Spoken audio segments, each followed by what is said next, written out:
This is a Google Pixel 4a, and there's no getting around the incredible value that this phone represents. But as good as this phone is, quite frankly, it doesn't matter because the iPhone SE exists, and that's all it needs to do. This thing will outsell the Pixel 4a, guaranteed. Today we're going to talk about why.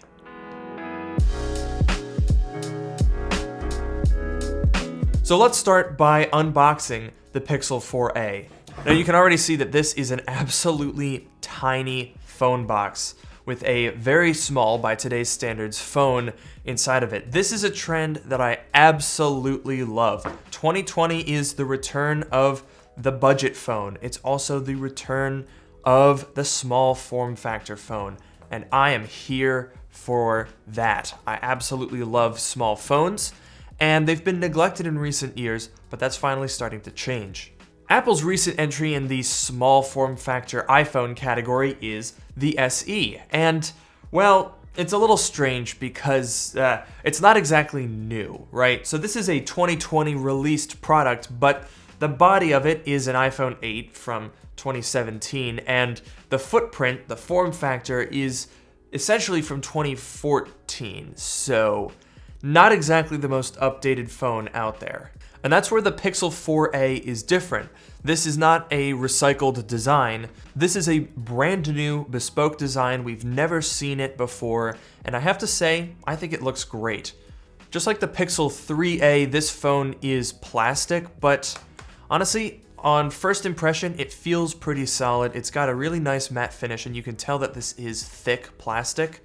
I have seen some reports that it does have some flex to it, and okay, yeah, I can definitely, yeah, so it does have a little bit of flex to it. You're gonna lose some rigidity with a plastic design. So let's dig into the box a little bit more here. What do we have? Some manuals, we've got a SIM tool, and what's this? What? Oh, look at that. It says here on the bottom, it's an AC adapter, whatever that is. We also get our USB-C to USB-C charging cable. How interesting that a 2020 smartphone uses a USB-C power adapter as well as using USB-C to charge. What a novel concept. We also get the nifty adapter that comes with all the Pixel phones. It's USB-C on one end and USB Type-A on the other, and so you can use this to plug into your Pixel and then transfer data from your old phone. It's a really useful feature, and it's really surprisingly quick. And you can also just use this as a regular USB-C to USB adapter. I used it in a pinch when I needed to plug a flash drive into my MacBook and I forgot my dongle, so it's a multi-purpose little adapter. So I'm gonna go ahead and set this device up and use it for a couple of days, and we'll be back to talk about why the iPhone SE, even though in many ways it's an objectively worse phone, is still a better phone.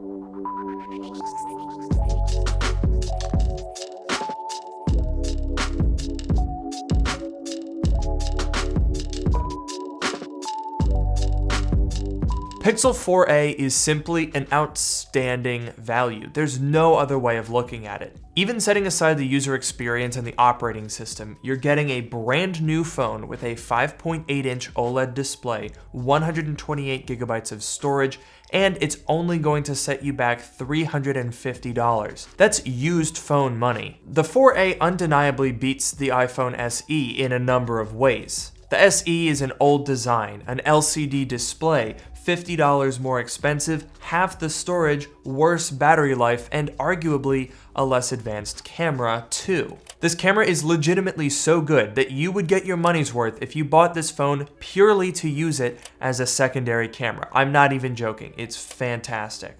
In addition to the great camera, this phone has a display so good that you'd be forgiven for thinking you're holding a phone that costs twice as much. It's an OLED display with really thin bezels, punch hole camera, very minimal forehead and chin, and 443 pixels per inch. This is just ridiculous. I would argue that the Pixel 4a looks better from the front than the much more expensive, though recently discontinued, Pixel 4. I mean, look at the size of this forehead. We've got a camera, the Google Soleil, as well as the facial recognition stuff. All cool technology, but this phone, in my opinion, looks worse. And I'm certainly not complaining about the rear-mounted fingerprint sensor. I think it's a great way to unlock phones, and I wish more manufacturers would bring this back. I actually prefer it to the face unlock on the Pixel 4 because this isn't the most secure system. You don't have to be like awake and make eye contact with the phone. So, for example,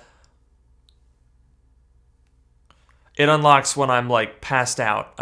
Not the best. And sure, with the Pixel 4a, there were some sacrifices that had to be made to get these crazy cameras, insane OLED display, and 128 gigabytes into a $350 phone.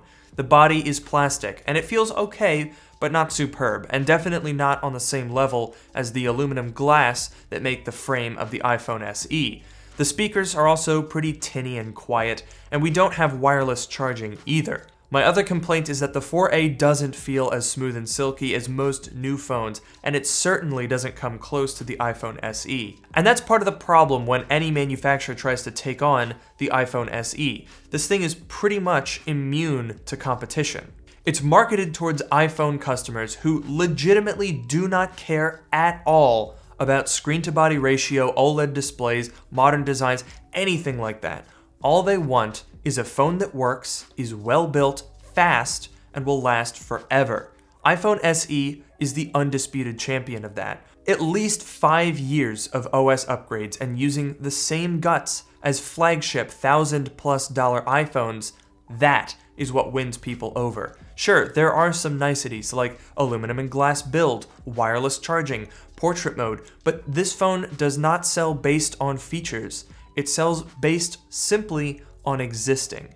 The SE is not the default iPhone. That title belongs to iPhone 11. So it's not that all iPhone users don't care about flashy features and trendy designs. It's just that this iPhone is targeted towards people with an iPhone 6, 6S, or 7 who aren't necessarily won over by the flashy features and just want to take a phone that's going to work, put it in the same case they've always been using, and just keep on going.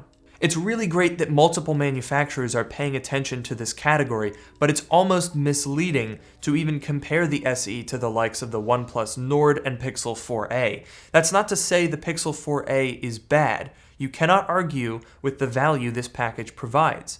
It's just that no matter how much competition there is, I can guarantee iPhone SEs will still sell like hotcakes. The people shopping for these phones and the people watching this video are probably two different demographics. If you're watching this video, you're probably trying to maximize your value, get a cool and interesting phone that's also going to be affordable and last you a while.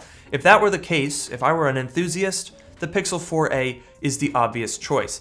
Its design is fresh, its cameras are great, its display is fantastic. But the people who are looking at an iPhone SE don't care about that. They're just like, well, that's an iPhone, it's cheap, my case will fit on it, done, you're sold. But what I think is really great about that is that it gives people the option. If you want to play it safe and just go with what's familiar, the iPhone SE is here. If you want something exciting and fresh with great value to boot, the Pixel 4a has got you covered. Options and choices are what make the smartphone world great, and now we're finally starting to get those again in the low end of the market, and that, I think, is really great. So that's going to do it for today's video. I hope you guys have enjoyed. Let me know in the comments below which of these two phones you prefer, iPhone SE or the Pixel 4a or the OnePlus Nord if that takes your fancy as well. Let me know all of that in the comments below, and as usual, don't forget to like and subscribe. Please consider following me on Twitter at LukeMiani and check out my subreddit, which is linked in the description below. And with that, I'll see you all in the next video.